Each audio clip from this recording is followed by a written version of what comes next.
ഈ വട്ടം ആരൊക്കെയാണ് ബുദ്ധി ഉപദേശിച്ച് പ്രശ്നത്തിലാക്കാൻ പോകുന്നത് കഞ്ചാവ് സ്വാമി? ഈ വർഷം എങ്ങനെങ്കിലുമൊക്കെ ജീവിതം പച്ചപിടിപ്പിക്കണം. ഇപ്രാവശ്യം കൂടി രക്ഷപ്പെട്ടേ ഇറങ്ങുള്ളൂ. ഷാജി പാപ്പന്റെ പുള്ളി അവസാനം നമ്മുടെ എല്ലാ ഐഡിയയും പൊളിക്കുമല്ലോ. ഇപ്രാവശ്യം രക്ഷപ്പെടാൻ വേണ്ടി പലരെ സമീപിക്കുന്നുണ്ട് ഇതിനകത്ത്. ഞങ്ങളുടെ മെയിൻ സാറായ സണ്ണിയുടെ ക്യാരക്ടറായാലും സാത്താ സേവിയറിന്റെ വഴിയാണ് മെയിൻ പരിപാടി. ഓപ്പറേഷൻസ് കൂടെ നിന്ന് പുള്ളിക്ക് എല്ലാ നല്ല കാര്യങ്ങളും ചെയ്തു കൊടുക്കുന്ന ബാറ്റർ സൈമന്റെ ഒപ്പം തന്നെ നിൽക്കുന്ന കഞ്ഞാസാണ്. Batter Symonds വിജുക്കുന്നുണ്ട്. ചില ആളുകളുണ്ടല്ലോ നമ്മുടെ കൂട്ടുകാരനാണെന്ന് നമുക്ക് തോന്നിക്കും, പക്ഷെ അയാളായിരിക്കും നമ്മുടെ ഏറ്റവും അധികം ഇട്ട് പണി വെച്ചോണ്ടിരിക്കുന്നത്. അങ്ങനത്തെ ഒരാളാണല്ലോ കഞ്ചാവ് സ്വാമി. അങ്ങനത്തെ ഒരാളുകളുടെ ജീവിതത്തിൽ അങ്ങനത്തെ ഒരാളുടെ ജീവിതത്തിൽ നിന്ന് ചീന്തി എടുത്ത ഏടുകളാണോ കഞ്ചാവ് സ്വാമിയിൽ ഉപയോഗിച്ചിട്ടുള്ളത്? ഇല്ല, ചീന്തി എടുക്കാൻ ഓണക്കി എടുത്തത്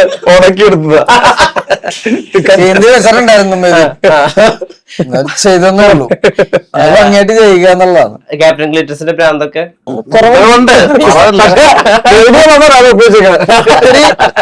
മരുന്ന് വെച്ചിട്ടൊക്കെ കുറവുണ്ടെന്ന് പറഞ്ഞ ഇത്തിരി ഇവിടെ ഭയങ്കര ബുദ്ധിമുട്ടാണ്. ഒരുപാട് പാടുപെടുത്തുണ്ട് എല്ലാവരും. ഇതാണ് പ്രൊഡ്യൂസറായ വിജയ് ബാബു പറഞ്ഞിട്ടുള്ളത്. ക്യാപ്റ്റൻ ഗ്ലിറ്റസ് അതല്ല എല്ലാവരുടെ ഭാഗത്തുനിന്നുണ്ട്. അതായത് കൂട്ടത്തില് ഇത്തിരി വെളിവിട്ടത് ഞാനായതുകൊണ്ട് ഉള്ള പ്രശ്നങ്ങളാണത്. ബാക്കി പക്ഷെ എല്ലാവരും മണ്ടന്മാരുമാണ്. എല്ലാവരും ചെയ്യുന്നത് വളരെ കറക്റ്റ് ആയിട്ടുള്ള കാര്യങ്ങളാണ്. ഭയങ്കര സീരിയസ് ആയിട്ടാണ് ചെയ്യണത്. ചെയ്യുന്നത് മണ്ടത്തരത്തിലേക്ക് എത്തുന്നു എന്നുള്ളൂ. ഞാൻ ചെയ്യണതും ഇവൻ ചെയ്യണതും ഒക്കെ ഇതൊക്കെ തന്നെയാണ്. കോമഡി അത് ഇവരുടെ ടീമായാലും ആരുടെ ടീമായാലും ഇതൊക്കെ ചെയ്യുന്നത് ഭയങ്കര സീരിയസ് ആയിട്ടാണ്. ആരും കോമഡിക്ക് വേണ്ടി ഒരു സാധനം ആരും ഒന്നും പറയാം. നമ്മളെ സീരിയസ് ആയിട്ടുള്ള കാര്യങ്ങൾ അങ്ങോട്ട് സംസാരിക്കുന്നു, നമ്മൾ ഓരോ കാര്യങ്ങൾ ചെയ്യുന്നു. അത് കോമഡിയായിട്ട് മാറുന്നു എന്നല്ലാതെ നമുക്കറിയുന്നില്ലല്ലോ. ഡ്രാഗൺ പൈലിയോട്ടെങ്കിലും ശവപ്പെട്ടി പൈലിയാവോ? ഡ്രാഗൺ പൈലിയും ഇതിനകത്ത് രക്ഷപ്പെടാനുള്ള പല മാർഗം നോക്കുന്നുണ്ട്. അവിടെ പെട്ടുപോയി കിടക്കല്ലേ. രക്ഷപ്പെടാനുള്ള പുള്ളിക്ക് രക്ഷപ്പെടാൻ പറ്റുള്ളൂ. കൂടെ കുറെ കാര്യങ്ങൾ രക്ഷപ്പെടാൻ, സ്വന്തമായിട്ട് രക്ഷപ്പെടാൻ കുറെ കാര്യങ്ങൾ പറയുന്നു. അപ്പോഴെല്ലാം കഴിഞ്ഞ പ്രാവശ്യം ഞങ്ങൾക്ക് പടക്ക നടി മേടിക്കുന്ന അത് നമുക്ക് പിന്നെ തരം പാവൂല അങ്ങനെയൊക്കെയുള്ള കാര്യങ്ങളാണ് മുന്നോട്ട് പോകുന്നത്. അല്ല, ഇവര് ജോലി ചെയ്യുന്നൊരു ഹോട്ടലിൽ ഭയങ്കര നല്ല എപ്പിസോഡായിരുന്നു. അതുപോലെ ഇപ്പൊ അതിന്റെ വേറൊരു വേഷം ഉണ്ട്, പറയുന്നില്ല. അത് അതിലേക്ക് ഇഷ്ടം അത് പറയാൻ പാടില്ലല്ലോ. അത് പിന്നെ ഞാൻ കണ്ടനുസരിച്ചിട്ട് ഞാനുണ്ട് ആ സീനില്. പക്ഷെ ഞാൻ കണ്ടനുസരിച്ച് പഴയതിനേക്കാളും ദുരന്താണ് ഇവരുടെ അവസ്ഥ. അല്ല, ആ സീക്വൻസ് ഭയങ്കരമായിരിക്കും. ഞാൻ ചിരിച്ച് ചത്താണ് ആ സീൻ കണ്ടിട്ട്. കോൺസ്റ്റബിളിൽ നിന്ന് ഒരു പ്രൊമോഷൻ ഉണ്ടോ? ഇല്ല, ഇപ്പൊ ഏട്ടായി. ഇതിനകത്ത് ശമ്പളമുള്ള ഞങ്ങൾക്ക് മാത്രമേ ഉള്ളു. ബാക്കി കള്ളം കാണിച്ചാലേ അവർക്ക് പൈസ കിട്ടും. ഞങ്ങൾ കറക്റ്റ് മാസം ശമ്പളം. അല്ല, അവര് ഫോറൊക്കെ ആവൂല, ഇങ്ങനെ ഇട്ടാവും. അല്ല, ഐജിയായിട്ട് പ്രൊമോഷൻ. ജഗന്നാഥ പോലീസിൽ നിന്ന് വിരമിച്ചാൽ ഏതെങ്കിലും ബാങ്കിൽ സെക്യൂരിറ്റി കാണും. അതിന്റെ ഫ്രണ്ട് കൂടെ എന്തായാലും ഡൂഡ്സ് ഒക്കെ ഓടുമല്ലോ.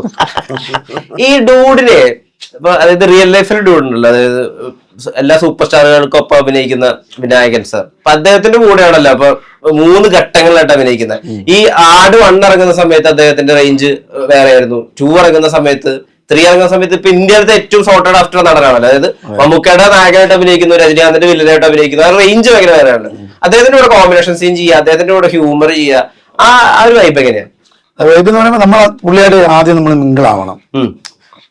പുള്ളിയുടെ എപ്പോഴും നമ്മൾ സംസാരിക്കണം. പുള്ളിയുടെ കൂടെ കുറെ നേരമൊക്കെ ഇരുന്ന് സംസാരിക്കുകയൊക്കെ ചെയ്യുമ്പോൾ പുള്ളിക്ക് നമ്മളോട് സ്നേഹം തോന്നും. അങ്ങനെ അത് എന്നിട്ട് നമുക്ക് വലിയ പ്രയാസമായിട്ടൊന്നും തോന്നിയിട്ടൊന്നുമില്ല. കാരണം പുള്ളി സ്ക്രിപ്റ്റ് കിട്ടുമ്പോഴേ പുള്ളി നമ്മളെ വിളിക്കേണ്ട കാര്യമൊന്നുമില്ല. ആ പുള്ളിയുടെ ഇപ്പോഴത്തെ അപ്പം എന്നാലും പുള്ളി സ്ക്രിപ്റ്റ് കിട്ടുമ്പോഴേ നമ്മളെ വിളിക്കും. കൂടെ ചെയ്യുന്നവരെ ഞങ്ങളെ 3 പേരെ വിളിച്ച് ചേർത്തിട്ട് ആ സ്ക്രിപ്റ്റ് വായിച്ചിട്ട് നീ അത് ഈ ഡയലോഗ് നീ പറയണം, അപ്പോൾ ഡയലോഗ് നീ പറഞ്ഞാൽ മതി, ആ ഡയലോഗ് നീ പറയണം. അപ്പം ഇങ്ങനെ എന്നിട്ട് പുള്ളിയുടെ ഒരു സ്റ്റൈൽ റൂട്ട് ആക്കും അത്. എന്നിട്ട് പുള്ളി കയറി ചെയ്യും. അത് നല്ല സുന്ദരമായിട്ടാണ് പുള്ളി ചെയ്തത്. കോമഡി ഒക്കെ നല്ല ഉഗ്രനായിട്ട് പുള്ളി ചെയ്തത്. നമുക്ക് പറഞ്ഞ് അറിയിക്കാൻ പറ്റും. നിങ്ങൾ സ്ക്രീനിൽ കാണാം, അപ്പൊ അറിയാം പുള്ളി എങ്ങനെ ചെയ്ത് വെച്ചേക്കുന്നത്. ഈ 2 ആളുമല്ല, മമ്മൂട്ടിയുടെ വില്ലനും അല്ല, നായകനും അല്ല, അതെ രജനീകാന്തിന്റെ വില്ലനും അല്ല. ഇതൊന്നും അല്ലാത്ത വേറൊരു ലോകത്താണ് ഈ അവസരം. എങ്ങനെയുണ്ട് ഈ ആട് ഫാമിലിയിലേക്ക് വന്നിട്ട്? ഈ ആട് 3 ഇറങ്ങി കാണാനുള്ള എക്സൈറ്റ്മെന്റിൽ ഇരുന്ന ഒരാളാ. അതിനിടയ്ക്ക് പെട്ടെന്ന് ബാബുവേട്ടൻ വിജയനോട് ഒരു പടം കിട്ടി. അപ്പൊ എന്നോട് ഇവിടെ എങ്ങനെയെങ്കിലും അടുത്തതിലെങ്ങനെ കൊള്ളിക്കണ്ടേ ബാബു. അപ്പൊ നമ്മളങ്ങനെയാണേ. പാവട്ടിന് അങ്ങനെ പറഞ്ഞപ്പോ ഞാൻ അങ്ങോട്ട് പോകുന്നത് അപ്പൊ നമ്മള് പിന്നെ ഒരു അതാണേ. അപ്പൊ ഞാൻ ചോദിച്ചു നിൽക്കുമ്പോ ഷൂട്ടിന്റെ ഇടയിൽ കൂടെ പറഞ്ഞു നമുക്ക് ആട് 3-യിലൊരു സംഭവം പിടിക്കട്ടോ, കൂടെ മുമ്പ് ചെയ്ത ആളുകളൊന്നും പോരാ, നമുക്ക് പുതിയ സാധനം പിടിക്കണം. എന്റെ എന്റെ ഗ്യാങ് ശക്തിപ്പെടുത്താൻ നിന്നു, പോലീസ് ഗ്യാങ്. അല്ല അവര് ഡയലോഗ് ഇല്ല എവിടെയെങ്കിലും അതിന്റെ ഇടയിൽ ഇവിടെയെങ്കിലും പറയട്ടെ. പറയൂ ഗോപി. ഇത് ജനങ്ങൾ കാണട്ടെ. എങ്ങനെ ഡീവായിട്ട് അങ്ങനത്തെ പഞ്ച് ഡയലോഗൊക്കെ ഉണ്ടാവും? മറ്റേ പൂരം കൊടിയേരി മക്കളെ അങ്ങനത്തെ ഡയലോഗ് പരിപാടികൾ ഇഷ്ടം പോലെ ഉണ്ട്. എന്തൊക്കെയാണ് കൃഷ്ണൻ ആസൂത്രണം ചെയ്യുന്നത് കേട്ടോ? ആസൂത്രണം എന്ന് പറഞ്ഞാൽ പാപ്പന്റെ കൂടുതൽ എല്ലാം എപ്പോഴും കൂടെ ഉണ്ട്, പല സൈഡിലും നമ്മളുണ്ടാവും. പിന്നെ എന്താ പറയാ, ആട് 1 കഴിഞ്ഞിട്ട് ആട് 2 കഴിഞ്ഞിട്ട് ആട് 3യിലേക്ക് വരുമ്പോ ഇതിന്റെ ഒരു അതിന്റെ ഒരു വലിപ്പം സ്കെയിൽ ഭീകരമാണ്. ഇതിന്റെ ഒരു എന്താ പറയാ 100-300-500 ജൂനിയർ ആർട്ടിസ്റ്റുകളും കുതിരകളും, ഞങ്ങളൊക്കെ കുതിര ഓടിക്കാൻ ഫോറിൻ ആർട്ടിസ്റ്റുകളും ഈ പടത്തിന് വേണ്ടി കുതിര ഓടിക്കാൻ വേണ്ടിയിട്ട് ട്രെയിനിങ്ങിന് പോയി, അങ്ങനെ കുതിര ഓടിക്കാൻ പഠിച്ചു. അങ്ങനെ നമ്മളൊന്നും സ്വപ്നത്തിൽ പോലും വിചാരിച്ചിട്ടില്ല ഇങ്ങനെ കുതിരപ്പുറത്ത് വാളും പിടിച്ചുകൊണ്ട് വരുന്ന ഒരു ഓട്ടം നമുക്ക് ചിന്തിച്ചിട്ട് പോലും ഇല്ല. അതൊക്കെ നടന്നു. പെട്ടെന്ന് ഞങ്ങളൊരു റൗണ്ടിലേക്ക് കൂട്ടിക്കൊണ്ടു. ടൈം ട്രാവൽ ആണെന്ന് പറയപ്പെടുന്നു, പക്ഷെ ടൈം ട്രാവൽ ആണെന്ന് ഉറപ്പിക്കുന്നുമില്ല ആരും. അതുകൊണ്ട് ഞാൻ നിങ്ങൾ എല്ലാവരും സ്പേസ് ട്രാവലിലേക്ക് കൊണ്ടുപോവാണ്. അതായത് നിങ്ങൾ ബഹിരാകാശത്തേക്ക് പോവാണ്. അപ്പൊ ഓരോ പ്ലാനറ്റ്സിലേക്ക് നിങ്ങൾ ആരെ പറഞ്ഞുവിടും എന്നുള്ളതാണ് പ്രധാനം. ഓക്കെ, ബുധൻ എന്നാണ് ആ പ്ലാനറ്റ്. ഓക്കെ, ആ പ്ലാനറ്റില് നുണ മാത്രം പറഞ്ഞേ പിടിച്ചു നിൽക്കാൻ പറ്റുള്ളൂ. അതായത് ആളുകളെ പറ്റി നുണക്കഥകൾ പറഞ്ഞ് പ്രചരിപ്പിച്ചിട്ട് മാത്രം പിടിച്ചു നിൽക്കാൻ പറ്റും. ഈ ടീമിൽ ആരാ നിങ്ങൾ ഒരു പ്ലാനറ്റിലേക്ക് പറഞ്ഞു? ബുധനിലാണെങ്കിൽ അതാണ് ചിത്രം ചെയ്യുന്നുണ്ട് ബുധനാഴ്ച. അല്ല രക്ഷപ്പെട്ട എനിക്ക്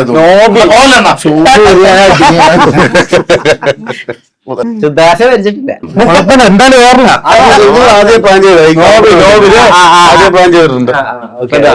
പറഞ്ഞു വെച്ചിട്ടില്ലേ, ചോദ്യം ചോദിക്കുന്നു പറഞ്ഞു. അടുത്തത് ചൊവ്വ. ഇവിടെ വെള്ളമില്ല, വെള്ളത്തിന് പകരം മദ്യം മാത്രമേ ഉള്ളൂ. ആ സ്ഥലത്തേക്ക് ആരെ പറഞ്ഞു? ഇവര് രണ്ടൊരു ബിസിനസ് ക്ലാസ്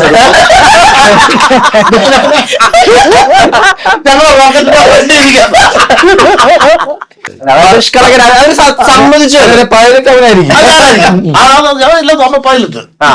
എല്ലാരും ഉണ്ടാവും, എല്ലാരും ഉണ്ട്.